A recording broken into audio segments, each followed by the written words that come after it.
core of what we do, our bread and butter is raising the next generation of kids to love learning, not to mention STEM. But to have a science center that can be for children of all ages, to welcome, adults that are curious and playful, that's, it's just even a greater gift. Audio Jungle.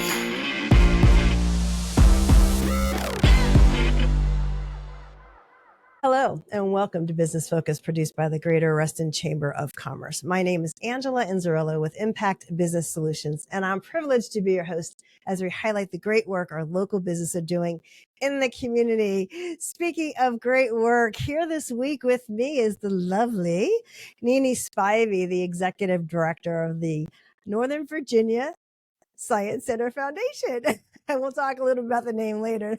I just wanted to make sure I got that right. Nene, welcome. Thank you. I'm happy to be here. It is so exciting to have you on our video podcast. I know she's like, is it a podcast? Am I going to have to be on camera? What's going on with this? Surprise, camera. It's okay. It's only video. Anyway, welcome. I'm so excited. There's so many great things happening over at the Children's Science Center that we are excited to share what's upcoming, but just a little bit of history of what's been going on if you haven't heard. So that's why you're here today. So thanks for your time. Thank you. We'll kick it off. A lot of people may not know your history. You've been involved since the very, very beginning of time with the Science Center. So why don't we start? Yeah, how did your life take you to the Northern Virginia Science Center? On a circuitous path, I can assure you. Yeah. So my background is not in museums and nonprofits originally. My studies were in systems engineering, and I got my MBA, and I was really into the telecom industry back when the Telecom Act was happening, and it was super exciting time. And it was really, it's always been a great industry for our region. And so I was really heavy into sort of the for-profit world and the technology world.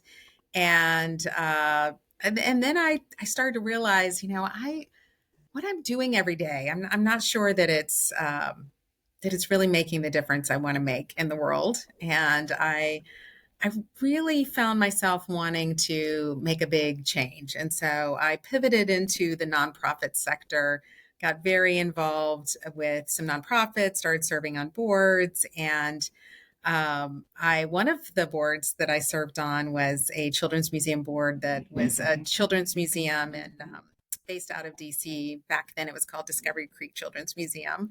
And another nonprofit that I got involved with was the Junior League of Northern Virginia, which is a really amazing organization of women leaders that are developing really skills in community leadership in particular.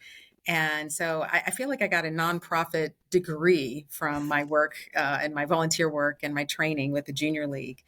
And so it was really through the Junior League in particular that I got involved in this project. One of our past presidents was part of a founding board of a new nonprofit that was working to build, at the time, a children's museum for Northern Virginia. And they came to our board of the Junior League, and I sat on the board at that time and said, hey, will you make this your signature project? There's so many leagues around the country that have helped build children's museums and even science museums, and just been really involved in that area. And we thought, wow, this is amazing. In a few years, we'll be walking through the doors. It's going to be great. And we signed up to a pretty significant commitment in terms of fundraising and volunteerism in support of the project. And so this was back when? This is 19 years ago. Oh my goodness. Okay. So yes. Exactly. So we were really excited to make an impact on children in our community. We'd been working through the league with children, as we say it, in communities of opportunity for a long time. And we knew that the children that needed this most are those that aren't able to travel to Baltimore or fly to other cities like we had with our children growing up. And we saw these amazing hands-on interactive museums all over the country and world, really. And we were like, wow, how do we bring that here? Yeah. And we Yeah. need this. This is the way kids learn best. This is really powerful modality.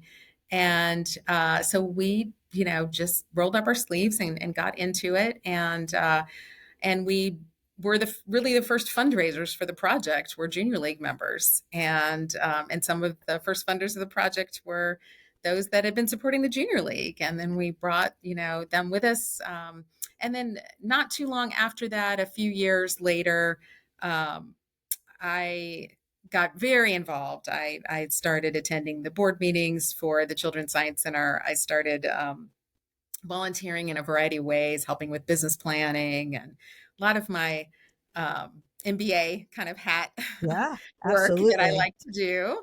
And I always laugh because I was the president of the Junior League that year. And they said, well, when you're done, would you consider joining our board? And I said, yeah, sure. So I think I joined the board of the Children's Science Center and I don't know, maybe June. And then in August, my friend Ah, Leo was the chair and he was like, oh, I'm not going to be the chair anymore. And I'm like, wait a second, sort of like, will everyone that wants to be the board chair step forward and everyone step backward, But in any case, I think it made a lot of sense for a junior league leader to jump in and help in that way. We have so many skills that we've been trained and to also your deliver. corporate background, would imagine can really contribute to, particularly because this is essentially a startup, Yes. right? Yes. And I had been working on startups in the telecom sector. And so I was very familiar with launching new products, launching new markets, sort of had Yeah. that kind of entrepreneurial bent, as do even today, many of our board members have that strength. And over the years, we were all volunteers initially. And then as we built up the really great opportunities to have a site at the Fair Oaks Mall, and then we got the land out by Dulles at Kincora.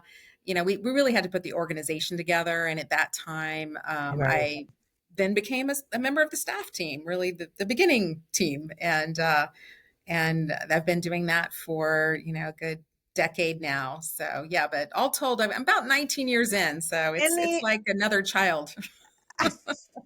My youngest is 19. That's pretty much how I mark the time at this Oh point. wow, that's good. That is that very helpful, actually. Did you? I can imagine that, like you said back then, you had a certain mission, like to start the science center. Did you have the vision of what you have today, or like back then, has it changed much to what the mission is today and the Yeah, vision? I mean, the fundamentals are all there, and I mean, Yeah, and it's sort of a beautiful part of the story because we had so many hopes and dreams, and again, reaching all children, but especially those who we felt really needed this kind of extra boost, and to be, yeah, invited and welcome to be a part of the STEM and technology yeah, workforce. It's not. A path that always comes easy. And so now we have just seen what that impact, really come to fruition because we are working with young people that are in their, high school years, getting ready to go off to college. cool. And they're telling us, like, I remember when, my school came to the Children's Science Center lab. I remember when you brought family science night to my school. Like, I got so excited about STEM because of the science center. And now I want to help the science center. And now I'm headed off to get my degree, my STEM oriented degree in college. And so it's just been really gratifying in that regard. And so in many ways that fundamental, dream of kids growing up with a science center in their Yeah, community and what that makes possible. Yes, we are seeing that now. I think the pathway to getting all of this done and getting the right sized uh, facility and museum for this huge yeah. population, we didn't know anything about that pathway. I mean, we thought it would be easier, faster, every last bit of it. But there's a lot to be said for working long and hard on something. Well, And doing it right. I can't imagine that you just have the visions change, and everything has changed over the last decade or so since you first opened at Fair Oaks and what you want to serve. And, you talk about impacting children. I can imagine that you're also, and, I don't know if there's an age on children because the stuff you're talking about is so exciting for, children it's so of true. all ages, as we say, right? So I It's can so true. imagine the Virginia Science Center, the new vision has really incorporated a lot more maybe of adults, I would guess. Yeah. I think, there were a lot of drivers that evolved that vision to creating a regional science center that would Yeah. inspire all ages. And, we didn't see all that. And I always like to say, our core of what we do, our bread and butter is raising the next generation Right. of kids to love learning, not to mention STEM. But to have a science center that can be for children of all ages, Yeah. to welcome, adults that are curious and playful, that's, it's just even a greater gift. I mean, in many ways, where we are going, and we'll soon be starting construction on this new regional science center, I'd say it probably exceeds a lot of our early expectations. So, longer, harder, better, right? There you go. Absolutely. And it's regional and it's right here in our backyard. It's really amazing. So we I haven't think, broken ground yeah. yet. Oh, no, seriously. I know. Any day now, I'm going to get out my own shovel. But in any case, it's really exciting because we are expecting construction to start this fall. And I think it's just going to be the most amazing feeling for so many of us that have been a part of this. I really, there's a lot of people that I think will say, I did this, I was a part of Yeah. doing this, Yeah. and we really want everyone to feel that way because it is, it's a community-wide, region-wide effort, really a Commonwealth-wide effort, considering the public partnership that's been put together to make it happen. So it's Are going to you feel good to get that construction going, and it'll take a little while, and meanwhile we will continue to deliver our mission today through the Children's Science Center Lab and all the outreach programs, and then we're gonna see that new science center coming out of the ground. so share a little bit more about the outreach because I know you're doing a lot with companies as well and bringing, what you're doing at Fair Oaks into the community more. Yeah, so our outreach programs, it's really where we started because before we had any walls, before there was a children's science center Yeah. lab, and while we were looking, it's hard to find land and site in Northern Virginia. Real estate's not easy, and so we really decided we could deliver our mission immediately to inspire a love of learning in STEM, and we started those outreach programs early on, and they've really grown over the years, but also we've kept them going. Even when we opened the Children's Science Center Lab, we were still going out to schools and libraries and all kinds of venues across the region. And so last year we served 22,000 visitors beyond our walls, which is really extraordinary and important work. I think it's really beneficial to go where the kids are to Yeah. reach, especially some of our audiences that are, as we say, in communities of opportunity that really don't necessarily have all the resources they need either at their school or at their community center, or their parents might not be able to, and caregivers might not be able to take them Yeah. to places. It really helps to go to them, and then we've really loved bringing some of these same kids, to the Children's Science Center Lab. Thanks to grants and sponsorships, we've been able to do a lot of work out and in, and we really think of it as a full wraparound effort. Our most popular outreach program is very loved. In fact, we have to run a lottery for it every year. We have so many applicants. It's called Family Science Night. Okay. And we take it out. We take the science center to a school and we transform their entire gym or their entire cafeteria into a science center for a night. All hands on, So stations, cool. and we have a bunch of volunteers. It takes a lot of volunteer energy to do that. If the school doesn't have enough volunteers, we have a lot of corporate volunteers that love to come out and do this with us. And it's really fun for the kids to come back with their parents and really have that positive association with learning as a family together. So we love that. And we roll all across the region. We are in Dale City. We're in Leesburg. We're in Bailey's Crossroads. I mean, you name it in Northern Virginia. We've been there with our little VW van. It got donated about oh goodness, probably a decade ago. It's sort of, I wouldn't say it's on its last wheels. It's not that bad, but we are very much trying to get a new van. That's on the wish list. So when the Science Center breaks ground in the fall of 2024, how long will it take before it's come to fruition? I mean, I've seen the renderings. Well, we'll make sure that everybody can see them because we're going to have the Yeah, link to the site because it's so amazingly cool. it Are you going to is. still be doing that much outreach? I think we will. I mean, the Yeah. demand has been pretty strong. As I mentioned, for example, the Family Science Night program in the lottery, we go to 50 schools a year. That's about all we can handle to do Family Science Night. It's like doing a mini science festival twice a week, Yeah. right? Right. And half of those schools are Title I elementary schools, so they're getting those programs on a scholarship and thanks to grants and sponsors. And so and when we sit down and we talk with all the jurisdictions, many really want their kids to go to the Science Center, but many really want the Science Center to keep coming to the Mm-hmm. communities. And Mm-hmm.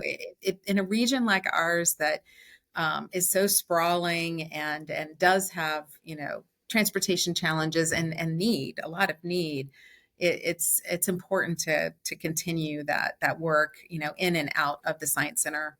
And we do see this as really a great practice that's happening in many of our peer institutions around the country. Outreach programming is just a part of, a really comprehensive package of delivering great STEM experiences to communities and regions. And I'd imagine that it would also attract people to Northern Virginia because it's a destination. Well, I will say that it is definitely has an economic impact. We did Yeah. all of our Yeah, of economic course. impact studies, early on, which was a part of, I think, the motivation for the Commonwealth of Virginia as well as Loudoun County to invest significantly in this project. Yes.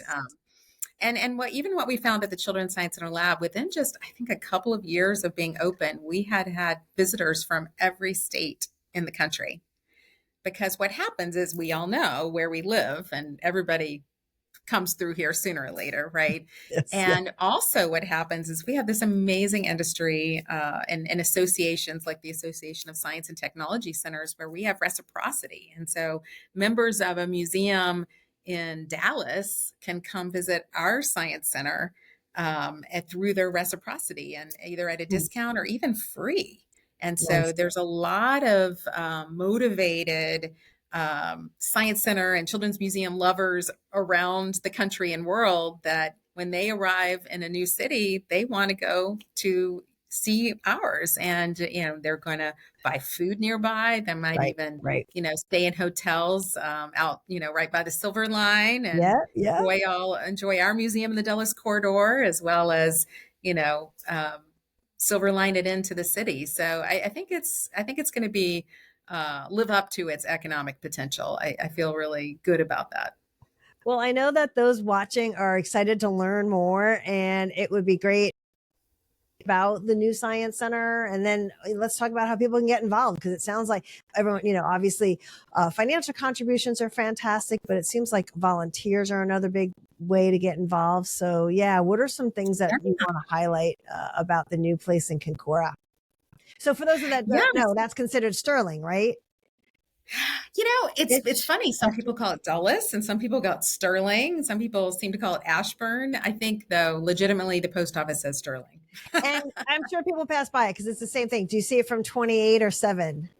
Yeah, you can see some of it from 28 and maybe a tiny bit from 7. It's a little more accessible from Route 28, the Gloucester Parkway exit, the same exit as Yes. the Commander's training bubble over there. And Concora is a really amazing property. It's got an extraordinary amount of parkland because the Broad Run runs through there. So there's a stream valley. So there's over 200 acres of parkland that Wow.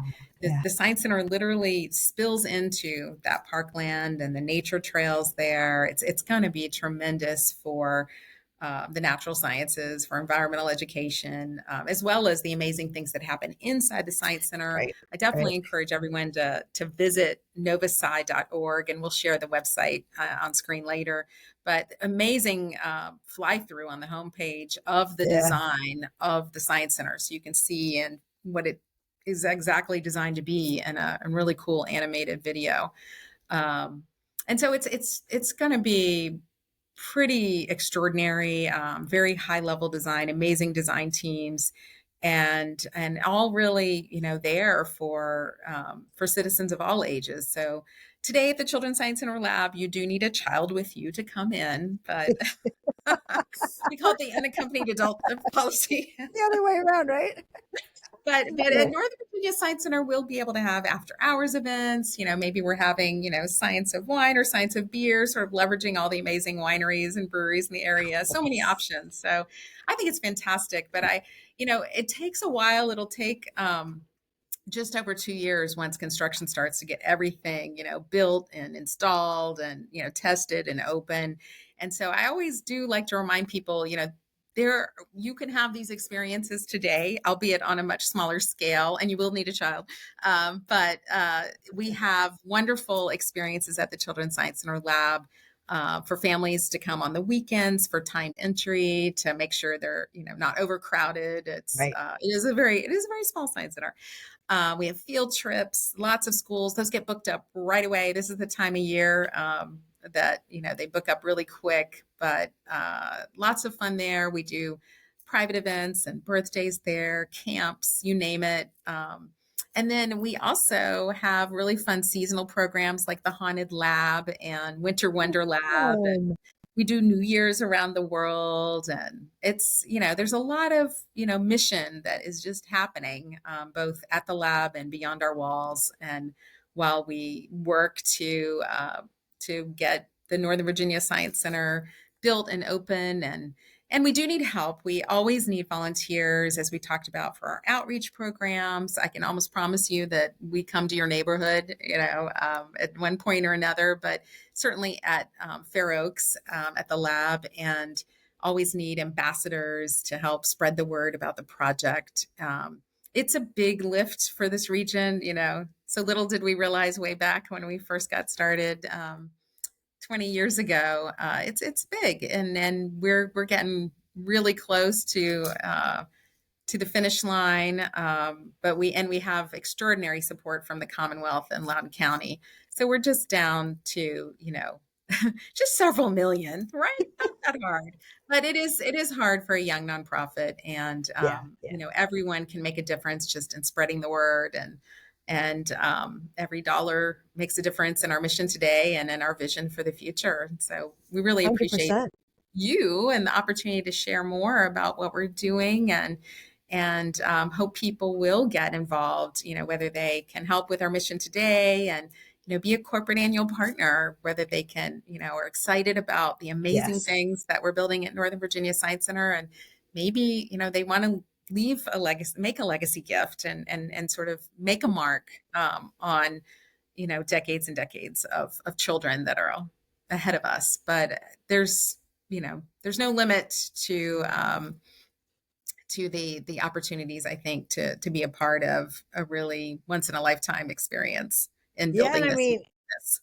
the corporate names are there now, right? As I said earlier when we were talking before recording, we all can't be Northwest Federal Credit Union, right? However, we can contribute in our own way, but corporate sponsors will get that recognition start. I mean, now, right? So it's amazing that their names are visible in their contributions, and it's all about community, as we talk about. We have such a generous community, and it's thanks to corporations. There's so many I can't name, not to mention only Northwest Federal Credit Union, but families and family foundations. And, there's just, we're really grateful for everyone who shares this vision and sees what an important investment this is for our future. Yeah, this is fantastic. I know I've been to the Fair Oaks. I've snuck in. I haven't brought any children. I'll have to go rent one or two. But you can always, I can meet you there. It's okay. I was going to say, absolutely, absolutely. Well, Nene, it was great having you today and this week on the show. And I'll make sure that we put the contact information for you so people can talk to you a little bit more about what other ways they can get involved or support the nation. And we look forward to bringing the hard hats and our shovels.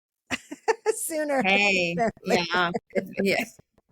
It hasn't come to that, but hopefully the real diggers will do the hard work, and We'll be we there. are We'll be looking there. forward to the moment of that next big milestone moment is coming this fall. We can't wait. All right. Well, we'll make sure everybody stays informed. And thank you for watching this week and being a part of the show. So I just wanted to say again, thank you, Nene. Thanks for watching. Stay in touch, and we'll certainly keep you informed. And I look forward to seeing you on our next episode. Thanks, Angela.